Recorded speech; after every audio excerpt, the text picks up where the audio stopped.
Hi అండి అందరికీ, నేను మీ మనీ. వెల్కమ్ బ్యాక్ టు మీతో మీ నేస్తా. ఈరోజు వీడియో వచ్చేసి హెయిర్ షాంపూ అండి. ఆల్రెడీ మనం హెయిర్ ఆయిల్ని నేను వీడియో తీసి పెట్టాను. మీరు చూడకపోతే లాస్ట్ ఎండ్ స్క్రీన్లో ఇస్తాను చూడండి. ఇది హెయిర్ షాంపూ అండి. హెయిర్ షాంపూ పెడతా అన్నాక త్వరలో. ఈ వీడియో అయితే హెయిర్ షాంపూ అండి. నేను ఆ హెయిర్ ఆయిల్ని వాడతాను, ఈ హెయిర్ షాంపూనే వాడతానండి. నేను ఇంకేమీ వాడను. 10 రకాలు పెట్టి మీకు చూపించవలసిన అవసరం అయితే లేదు నాకు. నేను వాడింది మీకు చూపిస్తున్నాను.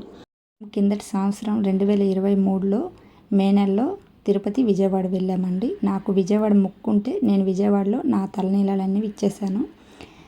2023 మేలో మేము వెళ్ళాము. 2023 టు 2024 జూలై ఇది. ఈ 1 ఇయర్లో నా హెయిర్ అనేది ఎంత గ్రో అయిందో ఈ స్క్రీన్ మీద చూడండి, మీకే అర్థమవుతుంది. నేను ఫేక్గా చెప్పట్లేదు, నేను వాడింది మీకు చూపిస్తున్నాను. ఈ హెయిర్ షాంపూ వాడడం వల్ల హెయిర్ అనేది స్మూత్గా ఉంటుంది, మనకి జుట్టు ఊడిపోకుండా ఉంటుందండి. తప్పకుండా మీరు కూడా ట్రై చేయండి. నేను మన ఛానల్లో ఒకే ఒక హెయిర్ షాంపూ, ఒకే ఒక హెయిర్ ఆయిల్ అనమాట. నేను వాడింది నేను పెడుతున్నాను, ఇంకా ఏమీ ఎక్స్ట్రా పెట్టట్లేదు. మీకు నచ్చితే ఫాలో అవ్వండి, లేకపోతే స్కిప్ చేయొచ్చు. వీడియో ఫాలో అయ్యే వాళ్ళు మాత్రం వీడియోని ఎక్కడ కూడా స్కిప్ చేయకుండా చూడండి, అప్పుడే మీకు అర్థమవుతుంది. నేను, మా వారు, మా పిల్లలు ఈ హెయిర్ షాంపూనే వాడతామండి. నేను తయారు చేసిన ఈ హెయిర్ షాంపూ అనేది మా నలుగురికి సరిపోతుంది అన్నమాట. వీడియో అనేది ఎక్కడ స్కిప్ చేయకుండా చూస్తే ఈ హెయిర్ షాంపూ ఎలా తయారు చేసుకోవాలి ఇప్పుడు చూసేద్దాం. ఈ హెయిర్ షాంపూ తయారు చేసుకోవడం కోసం ఉసిరికి పప్పు తీసుకోవాలండి. ఒక 2 స్పూన్లు తీసుకోండి. ఉసిరికి పప్పు లేకపోతే మనకు బయట దొరుకుతుంది ఉసిరికి పొడి అనేది, డ్రై పొడి అనేది, దాన్ని 1 స్పూన్ తీసుకోండి. అలాగే ఫ్రెష్ మందార పూలు, రెడ్ మందార ఉంటాయి కదా, రెక్క మందార, ఫ్రెష్ మందార ఒక 3 లేదా 4 తీసుకోండి. ఫ్రెష్ ఆలివేరా, అలాగే ఫ్రెష్ మందార ఆకులు తీసుకోవాలండి. అలాగే 1 స్పూన్ మెంతులు తీసుకోవాలి. ఇవ్వండి నేను షాంపూ తయారు చేసుకోవడం. ఎప్పుడు కూడా వీటితోనే నేను ఈ విధంగా షాంపూ తయారు చేసుకుంటాను. మనం వీటన్నిటిని ఈ డిష్లో వేసుకోవాలి.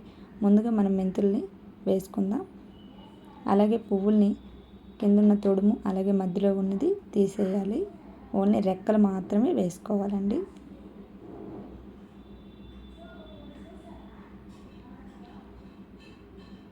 నేను ఒకసారి కడిగి వేసుకుంటున్నాను. అలాగే మందారాకులను కూడా మనం ఇలా నీటిలో కడిగేసి వేసుకోవాలి. నేను ఉసిరిపప్పును కూడా ఇందులోనే వేసేసుకుంటున్నాను. ఒక 5 నిమిషాలు పక్కన పెడుతున్నానండి. కొంచెం ఉసిరిపప్పు అంటే బయటకు ఉండదు కాబట్టి చెత్త ఉంటుందేమంటే ఒక 5 నిమిషాలు పక్కన పెట్టుకుంటే కొంచెం నానుతుంది, చెత్త అంతా పోతుంది అనమాట. ఇంతలో మనం అలవేరాని కట్ చేసుకుందాం. సైడ్ ముళ్ళులా ఉంటుంది కదా, దాన్ని తీసేయాలి. ఆ పార్ట్ని అంతా కూడా తీసేసి మనం చిన్న చిన్న ముక్కలుగా కట్ చేసి వేసుకోవాలి, నేను చూపించే విధంగా.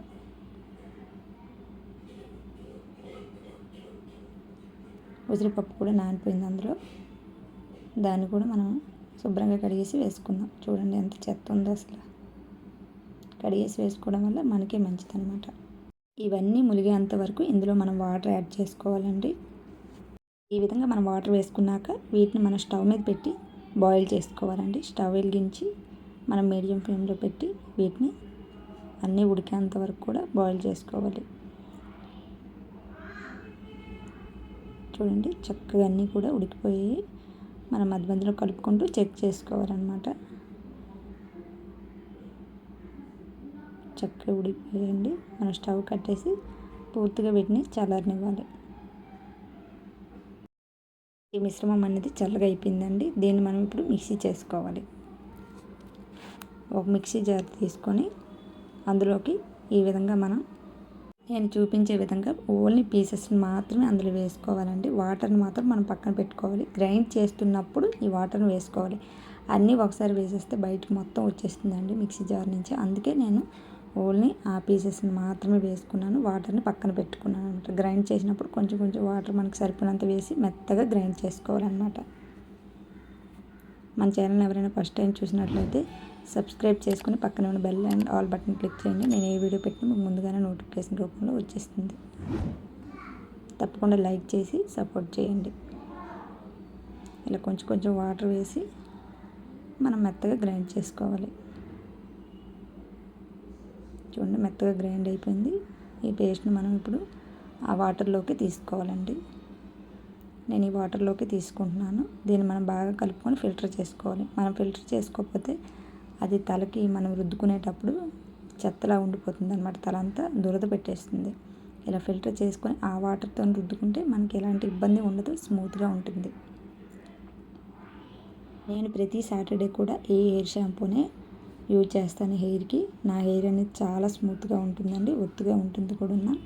మీరు కూడా ఫాలో అవుతారని అనుకుంటున్నాను. మనం ఏ హెయిర్ షాంపూ కానీ ఏ హెయిర్ ఆయిల్ కానీ నమ్మి ఒక్కసారి వాడాలండి.